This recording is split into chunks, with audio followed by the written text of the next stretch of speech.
They say America buries its darkest secrets not under the soil, but under silence. Few stories are spoken of in whispers so foul, so unthinkable, that even those who hear them begin to doubt if they were ever real. This is one of them. It begins not with a crime, nor a scandal splashed across newspapers, but with a family, remote, forgotten, and rotting from the inside out. Somewhere deep in the Appalachian hills, where isolation was not a choice but a curse passed down through generations, a boy was born, a boy who would become known as the most inbred man alive. But his story, as grotesque as it may sound, did not begin with him. It began with his mother, and it ended with him marrying her.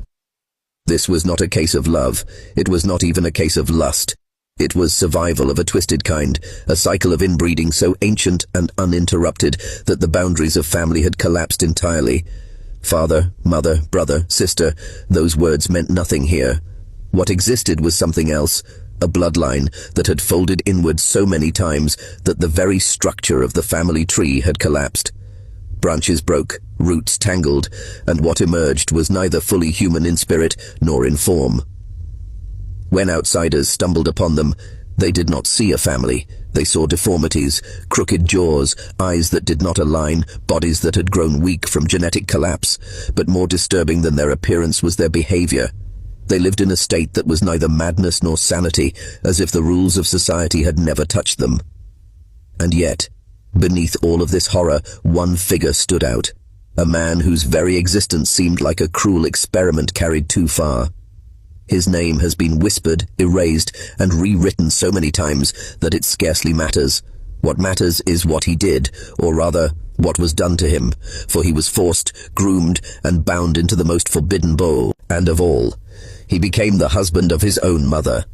But here is the truth most will not accept. This was not simply a family gone astray. It was a mirror held up to the darker side of America itself, a story buried not because it was unbelievable, but because it was all too real. To understand how such a nightmare could unfold, you must first understand the land itself. Appalachia was not built for the faint-hearted. It was a place of mountains so steep they swallowed light, of valleys where the air clung heavy with silence, and of families who rarely left the patch of soil they were born on.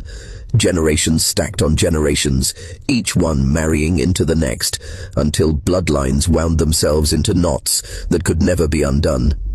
Poverty here was not measured in coins, but in distance. The nearest town was often a day's walk away. Doctors, schools, churches, these things were luxuries reserved for others, not for families locked away in their mountain hollows. The isolation was not just geographical.